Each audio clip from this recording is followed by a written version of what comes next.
the best day, apa, hari terbaik, the best time to do, untuk melakukan good deed, melakukan kebaikan, is the first 10 days in Dzulhijjah. Ulangi ya, the best day to do good deed is the first 10 days in Dzulhijjah. Ya, kan. Lukman ngerti gitu ya. Aduh. Mam, iya, terjemahkan Mam. The best day to do good deed is the first 10 days in Dzulhijjah. Sapa sing iso nerjemahno? Coba. Ndi coba. Iku masih rapi sak Jawa. Ya. Mabengi dilokno lupis kok. No Jawa kok bahasa Inggris barang. Dalam. Ya gak apa-apa bis. Dadi iku siji bahasane Gusti Allah padha ae. Kabeh sing nyiptakno bahasa Gusti Allah. Dari semua bahasa itu ciptaannya Allah, menunjukkan betapa kuasanya Allah menciptakan bahasa sebanyak itu. Saya kini gak percaya nih Gusti Allah sing nyiptakno bahasa, jajal sampean nyiptakno bahasa ya. Bahasa apa? Gak iso ya. Kita hanya menirukan saja. Apa artinya? Hari terbaik. Nah, Mbak, saya singkat nerjemahno Mbak. Jadi bahasa itu semuanya bahasanya Allah bis. Yang kedua, jadi bukan milik orang mana-mana bahasa itu. Semua orang bisa boleh berbahasa apa saja. Ya, kalau kita Islam ya pengen ngerti Quran hadisnya ya bahasa Arab. Mestine ono sing ngarani wajib bahasa Arab iku belajar ono jane ngerti. Nah, maka wong nek kepengin ngomong mbek Gusti Allah sembayang. Wong nek kepengin diomongi Gusti Allah ya maca Quran. Nek kepengin ngomong mbek Allah apa? Salat. Nek kepengin diomongi Allah maca Quran. Ya sithik-sithik nek iso ngerti artine ngono. Apa gara-gara lupis hilal ya. Oh iya, apa artinya? Waktu terbaik, hari terbaik untuk melakukan kebaikan adalah 10 hari pertama di bulan Dzulhijjah. Sekarang bulan apa? Ya, untuk kalender Hijriah. Bulan keberapa Dzulhijjah itu ayo? Kalau Januari pertama, Februari apal sampean. Ini Ramadan bulan keberapa ya? Ramadan. Awalnya apa awalnya? Aku nek Jawa rada iso. Suro, Sapar, Mulud, Badung, Jumadil Awal, Jumadil Akhir, Recep, Ruwah, Poso, Sawal, Selo, Besar. Apa ya? Kawitan niku Muharram, Safar, Rabiul Awal, Rabiul Akhir, Jumadil Ula, Jumadil Tsani, Rajab ya, Rajab, Sa'ban, Ramadan, Syawal, Dzulqa'dah, Dzulhijjah. Berarti bulan keberapa? 12. Yang ke-12. Tapi kan isek ngapal Januari, Februari, Maret, April, Mei, Juni, Agustus, September, Oktober, November, Desember lebih ngapal iku. Ya timbang sing mau gede ya ora ya. Ngapal Muharram, Safar ngono. Ya nek dieling-eling alon-alon ya iso. Jadi waktu terbaik untuk melakukan kebaikan adalah 10 hari pertama di bulan Dzulhijjah. Apa artinya Dzulhijjah? Itu artinya punya fijarnya yang pelaksanaan haji. Artinya bulan yang memiliki di dalamnya ada pelaksanaan ibadah haji. Jadi 10 hari pertama di bulan Dzulhijjah adalah waktu terbaik untuk melakukan kebaikan. Puasa, sholat, sedekah, bantu orang. Bantu orang itu luar biasa, sampai Rasulullah itu pernah dawuh, saya lebih memilih membantu orang yang membutuhkan daripada saya iktikaf di Masjid Nabawi. Dan di masjid sana itu kan pahalanya luar biasa, tapi beliau lebih memilih membantu orang lain daripada iktikaf di masjid, membantu orang lain yang membutuhkan maksudnya. Ya, itu Rasulullah lebih memilih itu. Nah, kalau sudah berbuat baik, jangan merasa baik, karena ada orang yang perbuatannya baik tapi ujungnya neraka, ada orang yang perbuatannya jelek tapi ujungnya surga. Kok bisa begitu? Kenapa? Orang yang selalu berbuat baik ujungnya neraka karena dia bangga dengan kebaikannya. Oh, aku iso poso, aku iso sembahyang, kemudian melihat dengan sebelah mata orang yang tidak sholat. Nah, itu baik boleh, merasa baik nggak boleh. Artinya orang yang berbuat baik kok bisa masuk ujungnya kok bisa surga, karena dia menyesal. Jadi Allah itu lebih suka penyesalannya orang yang bertaubat daripada kebanggaannya ahli ibadah. Disampean elek terus koto nun Allah seneng. Mangkane lapo kok wong elek kok ora mati-mati, dinteni ambek Gusti Allah. Dinteni terus. Ya, sampai semua dosa itu diampuni kecuali dosa syirik. Syirik yang sampai di bawah mati. Kedukun itu syirik. Ya. Nah, Diki misalnya, cintanya kepada Iza ditolak misalnya. Ya, dari Diki cinta ditolak, dukun bertindak. Nah, itu syirik, itu syirik. Nah, itu kalau tidak tobat sebelum mati maka tidak diampuni. Ya. Perbanyak ibadah di 10 hari pertama bulan Dzulhijjah. Puasa dari awal puasa boleh, puasa tanggal 8-9 boleh, puasa tanggal 9-nya saja boleh. Jadi paling tidak besok itu puasa. Nah, puasa itu ibadahnya anak muda. Jadi nih sampean kok ro wong tua-tua kok bapak sampean ora poso iku aja diprotes. Mergo wong tua penyakit wis akeh reno-reno. Yang penyakit lambung poso lah marah. Apa ndak ora malah apik, malah dadekno lara iso. Dadi nek anak muda kan beda, masih kuat. Jadi puasa itu utamanya ibadahnya anak muda. Karena kalau puasa, jadi kalau perutnya lapar, bawahnya perut juga kenyang. Kalau perutnya lapar, bawahnya perut kenyang, wis gak golek-golek. Tapi nek perutnya kenyang, itu bawahnya perut jadi lapar, jadi haus, ya.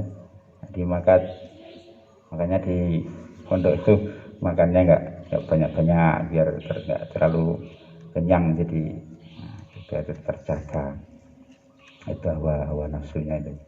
Bisa umur sampai nih ngobrol mobilan ya. Luar biasa. Puasa besok Arafah. Apa faedahnya puasa Arafah? Faedahnya dosa di sepuro, sing tahun wingi di sepuro, sing tahun seumpian sing durung kelakon iku di sepuro. Welas ya Gusti Allah. Itu semua apa di sepuro, puasa sedina pegak luar biasa. Puasa sing besok tok itu lho Arafah. Itu sudah. Jadi saiki ora poso ora apa-apa. Mergo poso sesuk tok iku wis dosa-dosa setahun wingi di sepuro. Dosa tahun. Nah, nek berarti dosaku ora poso Ramadan ya di sepuro, Pak. Ya seje niku. Dosa di sepuro berarti tidak berarti menggugurkan kewajiban. Tetap nek ora poso Ramadan ya kudu tetep dijoli. Sembayang, nah, sembayangnya ditepakno. Apa to kok adek sembayang barang? Lapo adek ono sembayang kok beda-beda, ono sing 2 rakaat, ono sing 3 rakaat. Mosok gak sampean gak tahu angen-angen terus takok-takok ngono kuwi. Lapo adek sembayang barang. Lapo kok ono sing 2 rakaat. Ora padha kabeh ae, gak lola lali ya to. Kadang lola lali mergo beda-beda. Lapo adek ono dongane kok seje-seje ya. Rakaate beda, ono sing 3, ono sing 4. Ya. Terus lapo kok ate ono sing siri gitu. Dhuwur asar. Terus ono sing suarane banter barang. Lapo? Kira-kira ngono sampean tahu angen-angen takok-takok ngono. Ya. Mereka beda ya. Kita dengan sahabat beda. Kalau kita kan sholat itu wajiban. Kalau sahabat, sholat itu hak. Hak itu sesuatu yang dinikmati. Kamu rebut jika orang lain merebutnya, itu hak namanya. Itu beda. Makanya Rasulullah itu jamaah ya, jamaah. Jadi pentingnya sholat itu seperti itu. Kalau kita bayangkan, kenapa kok kita harus sholat? Kalau kita ilustrasikan, ada chef itu tukang masak, tukang masaknya restoran terkenal, restoran besar, ya, terkenal makanannya enak-enak. Dia udah masak semua masakan, semua menu ada, termasuk dessert-dessertnya lengkap. Kemarin dessert itu, Mbak Amis itu, lengkap. Tapi setelah selesai masak semua menu, setelah selesai masak semua menu dessert, dia tinggalkan makanan itu, dia pergi ke jalan. Ditakoni karo bos restoran, lapo kan? Kalau saya ini di jalan untuk minta makanan kepada setiap orang yang lewat. Itulah gambaran ya, orang yang pentingnya, apa istilahnya itu, faedahnya, manfaatnya sholat itu. Jadi sholat itu ibarat makanan. Makanya ada makanan pagi, ada makan siang, ada makan sore, ada makan malam. Itu lengkap ya. Mengapa kita harus makan?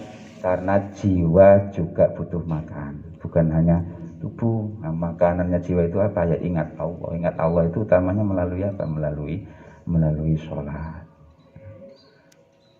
Kita ilustrasi lagi, ibarat kalau kita masuk ke sebuah gedung yang besar, rumah, kemudian kita hendak membelinya atau paling tidak menyewanya, kita mesti mikir, wah ini piro sewane iki. Ya, ketir-ketir ngono ya penyewa. Misalnya sampean kuliah, boleh ditokno mat kau saya mau kontrak. Waduh kira-kira piro iki. Dadane sing di omah mek muni ngene. Iki sampeyan bayare muk sampeyan mangan sedina suwengi ping 5. Oh. Bayare tambah mangan. Bayare iku lek mana. Inilah dunia. Kita tinggal dunia ini.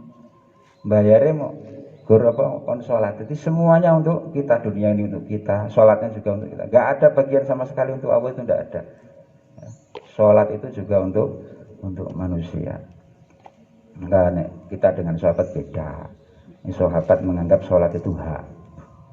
Nah, makanya Rasulullah sampai diwangi semaput ping 3 cuma ingin pergi ke masjid. Sahabat Umar makanya ada orang sholat itu gini, Allahu Akbar, lihat kan tangannya di sini itu. Nah, itu kenapa? Karena dari usus beliau mengeluarkan darah. Jadi karena ditusuk oleh orang. Ya. Jadi ditusuk, kemudian sakit. Kalau diminum susu itu bisa keluar melalui ususnya itu. Begitu mendengar azan, Allahu Akbar, Allahu Akbar, itu beliau mau bangun, dicegah oleh sekelilingnya. Lo mau kemana? Jenengan ini sakit. Saya mau sholat karena saya mendengar azan. Karena Rasulullah pernah bersabda, tidak ada agama bagi orang yang tidak sholat. Itu karena semangatnya itu, karena beliau sholatnya itu begini. Itu untuk menutupi, nanti untuk ditiru. Oh, jadi ditiru. Karena itu sholatnya sahabat Umar karena perutnya itu tertusuk dan mengeluarkan darah, tangannya untuk menutupi supaya darah tidak keluar. Jadi kalau diminum susu itu mancur, itu masih pergi melaksanakan sholat. Nah, Rasulullah juga begitu, nalikane sakit gerah itu sampai diwudoni semaput, minta diwudoni lagi semaput lagi, diwudoni lagi semaput lagi sampai 3 kali. Akhirnya memerintahkan sahabat Abu Bakar untuk memimpin sholat. Nah, karena sholat itu harus ada ilmunya. Jadi kan ada cerita di luar Jawa itu orang Cina ya, non muslim, dia butuh minta proyek kepada bupati. Nah, kemudian dia cari bupati, dicari di kantor nggak ada. di lapangan nggak ada, terus ditanya sama pegawai-pegawainya, Pak biasanya Pak Bupati itu di mana? Oh biasanya kalau besok ya, ketemu besok itu hari Jumat, biasanya Pak Bupati ada di masjid lah, itu pasti ada di masjid. Akhirnya Cina itu Kristen beli kopiah baru, sarung baru ya. Kemudian dia tanya sama temannya, Pak Bupati itu kalau di masjid ngapain? Ya sholat. Sholat itu ngapain? Sholat itu enggak lapo-lapo. Mek nirokno ngarep buri kiwa tengen. Terus muni apa? Sing muni mau isi tok sing ndok ngarep iku tok. Sampeyan enggak usah muni ra apa-apa. Oh ya. Hanya jam 11 jam 11 wis duwisi urung ono nang masjid, wis budal nang masjid. Ya. Di situ ketemu anak-anak kecil, ya. Anak-anak kecil melihat Cina, Cina kok nang masjid gitu. Kira-kira kuwi sunat atau turun gitu. Ini rapat anak-anak kecil itu. Ngene lah, engko nek sujud ayo dicek bareng-bareng. Kira-kira Cina wis sunat atau turun. Ya. Setengah 12 Pak Bupati masuk, ya. Kemudian Cina mengikuti Bupati, terus anak-anak kecil mengikuti di belakangnya Cina. Nah, ketika sholat, wah berapa itu? Oh ya takbir, melok takbir sini. Rukuk melok rukuk, sujud melok sujud. Nah, sujud di sini anak-anak itu, wah ini kesempatan kita untuk ngecek apakah Cina ini sudah sunat atau belum. Nah, ketika Cina itu sujud, tangan anak-anak kecil itu dimasukkan ke sarungnya Cina itu, ya, untuk ngecek sudah sunat atau belum. Cina itu ingat, oh ya sholat itu menirukan depan belakang samping kanan samping kiri ya. Akhirnya ikutan juga tangannya dimasukkan ke sarungnya Bupati. Akhirnya nggak jadi dapat proyek, malah marah Bupatinya. Wah ini orang Cina kurang ajar ini ya. Makanya harus sholat itu. Nah, saya pernah tuh sholat di Surabaya pas saya ngaji hataman itu. Ada orang sholat sendiri, sholat zuhur jam 1 ya. Rakaat pertama lancar nggak ada apa-apa. Rakaat kedua handphonenya bunyi ya. Ding ding ding ding ding ding ding, kurang lebih begitu bunyinya. Aku yo tak rodok tak sawang ya. Ternyata diambil HP-nya dan diterima. Engko ae aku isih salat. Aku ora kuat ngempet guyu betul. Aku wis ora ro salatnya dilanjutkan atau tidak, itu asli itu. Nah, salat harus pakai ilmu. Kadang kalau orang pakai celana levis ya, terus pakai kaos, itu kalau sujud itu bisa kelihatan itu belahan bokongnya itu ya, itu kan kelihatan auratnya, bisa tidak sah. Maka kalau pakai celana gitu ya enaknya dimasukkan terus disabui sing rapot. Nah, terus yang perlu diperhatikan juga sholat itu bisa nikmat kan kalau khusyuk ya. Karena dawuh di Quran, qad aflahal mu'minun alladzina hum fi salatihim khashi'un walladzina hum 'anil lagwi mu'ridun. Al-ayat. Berbahagialah orang-orang yang beriman yang sholatnya khusyuk. Nah, khusyuk itu eling Gusti Allah. Maka innani anallahu la ilaha illa ana fa'budni wa aqimis sholata li dzikri, dan dirikannya sholat untuk mengingat Allah. Itulah makanannya jiwa itu, ingat Allah itu melalui sholat. Karena nek sholat diusahano iso eling Gusti Allah. Abot ya, tapi monggo sampean mungkin sholat pertama ya lancar. Allahu Akbar, Bismillahirrahmanirrahim, sesuai ngeleyak. Allahu Akbar, ya apa sih Pak guru bu guru ini, Sami Allah liman hamidah jere oleh nggawa HP. Allahu Akbar, kok ora dikekekno. Allahu Akbar, dikekno jam pelajaran tok iki. Allah.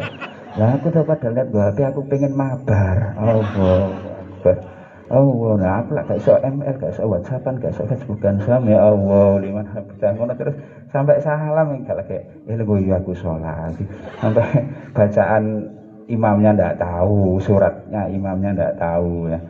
Maka ini sholat ya, dan sholat itu tempatnya kita pasrah kepada Allah. Bagaimana yang saya sampaikan tadi, kalau ingin bicara kepada Allah, sholat. Kalau ingin Allah bicara kepadamu, baca Quran. Nah, kan sampean tak tahu maca Quran berarti sampean ora tau dijak ngomong mbek Gusti Allah, monggo no uripe ku. Wa man a'rada an dzikri fa inna lahu ma'isatan dongkane. Gak tahu eling peringatane Allah ya hidup itu sempit. Diuber dunyo tok sempit. berkepingan. Nah, ada kalau kita duduk merenungkan, lihat ada semut bertengkar, nah, kan gak ketok sampean, coba sampean syuting kayak apa jenenge sini mikroskop, mikroskop, nah itu kelihatan itu piye semut padu gasak-gasakan. Sampean gak delok film sing semut padu, kamu tahu delok film semut itu pernah nggak pernah? Ada 2008 ada, 2013 ada, 2019 ada itu film. Oh, padu nonton delok kok mikroskop. Rebutan apa? Rebutan gula sak biji. Itulah perumpamaan dunia. Di mata Allah, dunia itu seperti apa sayapnya baudoh nyamuk. Itu dunia di mata Allah. Nah, dan Rasulullah pernah lihat bangkai kambing terus diangkat. Ya, terus kata Rasul, hadhihi dunya, iki dunya sing mbok perebutkan itu badannya kambing. Nah, itu dunia. Maka apa yang kita kejar itu ya akhirat itu. Ya, melalui. Jadi sholat itu luar biasa nikmatnya. Allah tahu dalam Al-Qur'an, A'udzu billahi minasy syaithanir rajim. Bismillahirrahmanirrahim. Innal insana khuliqa halu'a wa idza massahu syarru jazu'a wa idza massahul khairu manu'a illal musallin alladzina hum fi salatihim daimun. Jam piro, Pak? Wis masuk, Pak? 7.10. 7.10. Oh, 7.10 ya. Nah, suwe ini jam puter, Pak. Innal insana khuliqa halu'a. Apa sing karo artine? Ayo mbok tak tukokno mut-mutan. Innal insana, inna artinya apa? Sungguhnya al insana manusia halu'a. Halu'a itu artinya kalau bahasa Indonesianya keluh kesah. Nek bahasa Jawane apa? Sambat. Nah, itu ya. Itu ciri Allah ngono. Man created anxious ya. Jadi uripe ku sambat. Jadi ora kaya lagune nalikane nang pramuka. Di sini senang, di sana senang, di mana-mana hatiku senang. Tapi sewalike kenyataane, nduk kene susah pengen mulai. Engko nduk omah pengin petuk kancane, pengin mrene. Bingung. Nah, ngontek nang dalan wis. Di mana-mana bisa senang gitu ya, enak. Innal insana khuliqa halu'a. Dengan artinya di sini itu ya dengan kondisi apapun, di sana dengan kondisi apapun bisa senang. Mbok piye carane seneng? Sing iso nyenengno sampean iku mung sampean dhewe. That's right. Ya, sing iso nyenengno sampean mung sampean dhewe. Jadi seneng-senengno dhewe carane sampean seneng, ya, tentunya dengan cara yang halal. Karena cara yang haram itu akan menyengsarakan di kemudian hari. Innal insana khuliqa halu'a. Sesungguhnya manusia itu diciptakan dalam keadaan keluh kesah, sambat, sambat. Penjelasannya gimana? Idza massahu syarru jazu'a.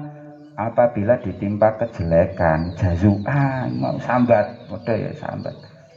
Ya, jadi kata Rasulullah, syarru ma fi rajulin, kejelekan yang ada pada manusia ya, sukhun haliun, medit tapi omongnya wakeh, medit sembarang ya, misalnya tempatnya kotor, ngomel, nggon apa iki rusak mambune, tapi meneng ae, ra gelem nyapu, ra gelem ngepel, ra gelem resik-resik, tapi nyocok ae.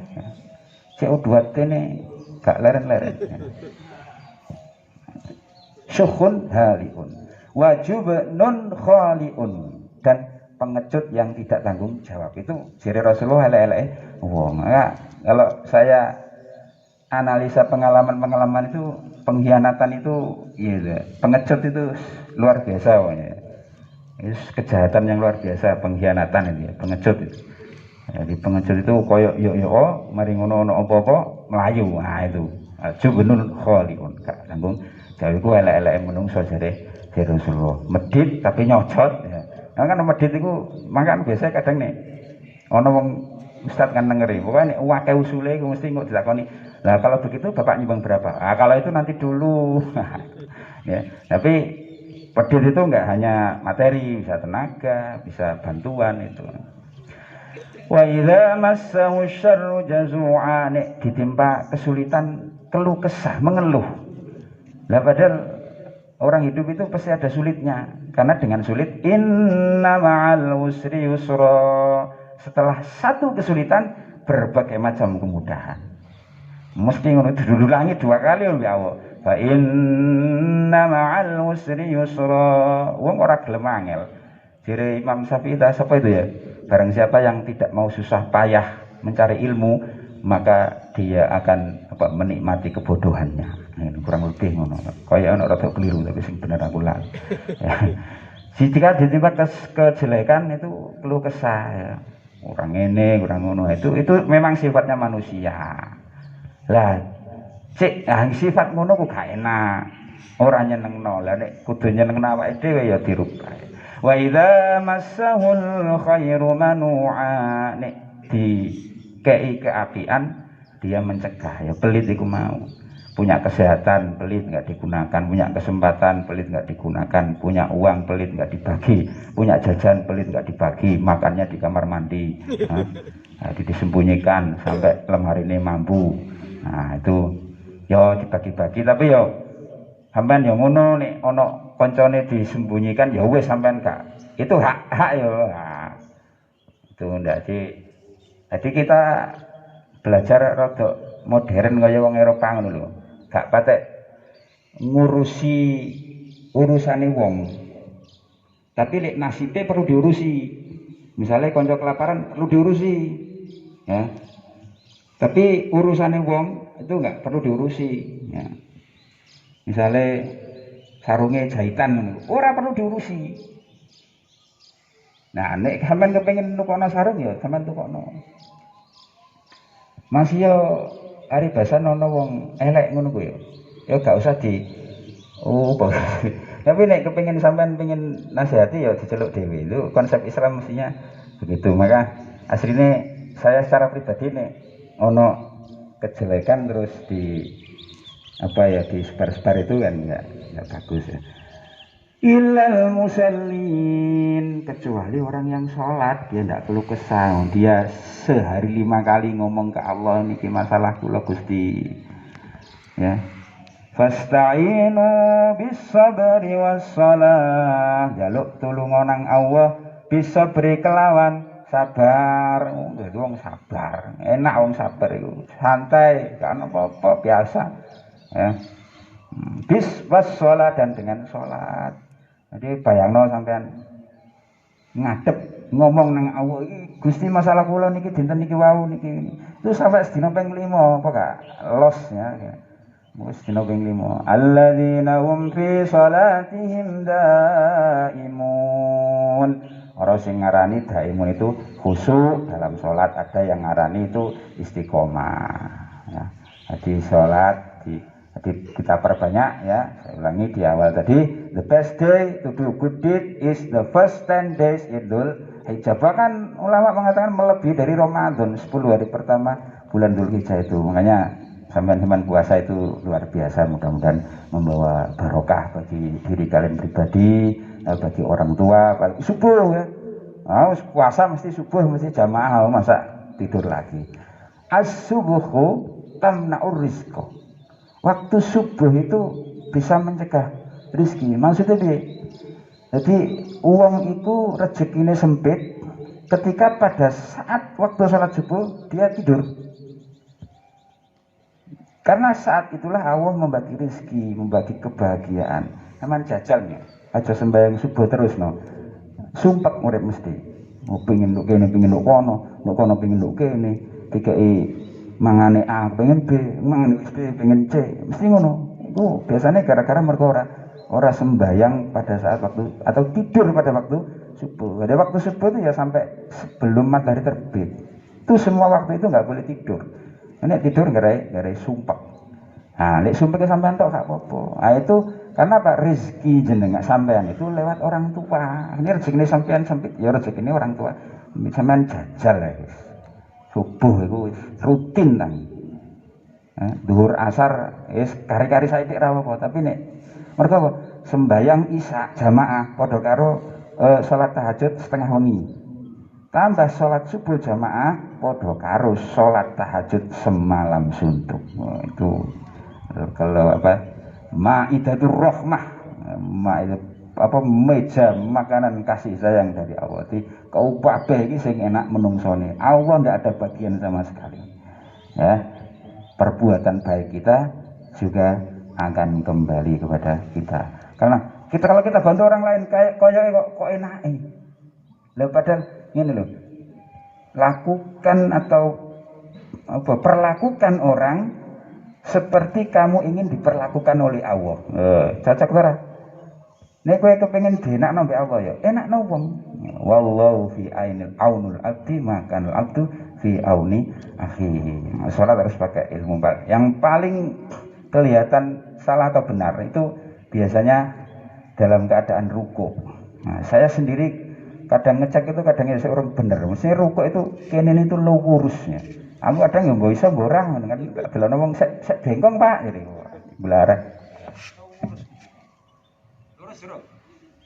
Nah, jero kurang ngene ya. Wes, jero.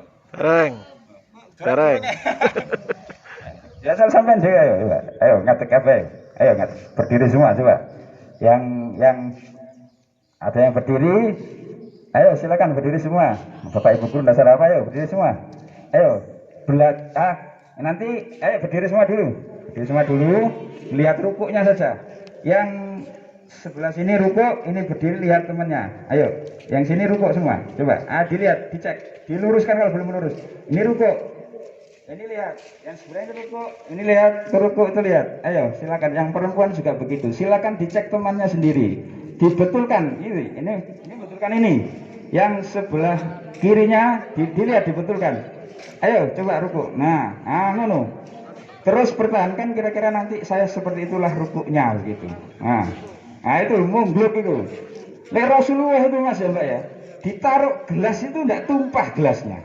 Itu aku sendiri mungkin ya silakan yang sebelah rukuk, yang ini melihat. Ayo semuanya coba. Ayo. Ya rukuk, coba posisi rukuk ini ya. Itu coba rukuk dijelok. Itu dibetulkan. Dibetulkan. Dibetulkan. Sudah ini bagus ini seperti ini ya. Nah, ini bagus ini ditaruh air di atasnya nggak akan tumpah itu. Sekarang sebaliknya, yang sini rukuk silakan dibetulkan. Ini rukuk dibetulkan, itu rukuk dibetulkan. Yang perempuan silakan merukukkan diri dan diminta cek oleh temannya sendiri. Demi untuk sholat kita itu. Nampaknya itu faedahnya sebenarnya mungkin luar biasa ya. Nah ini imam bagus tapi kurang jelek menurut. Awalnya jelek. Nek tangannya di sini ya tangannya, yang 2 jari di dalam, yang 3 jari di luar. Itu jarinya. Yang 2 jari di luar sini ya. Silakan dibetulkan punggungnya. Itu api itu. Begitu api itu. Aku besok ngono ora. Sudah ya. Ya mungkin bisa dicoba untuk lain kali, silakan duduk kembali. Yang penting kita tahu kurang lebih prakteknya seperti itu ya kurang lebih itu penting sekali sholat itu. Mungkin ada faedah-faedah kesehatan yang belum kita. Sekarang tangannya diangkat semua, coba tangannya diangkat semua, murid-murid diangkat semua ya. Assalamualaikum warahmatullahi wabarakatuh.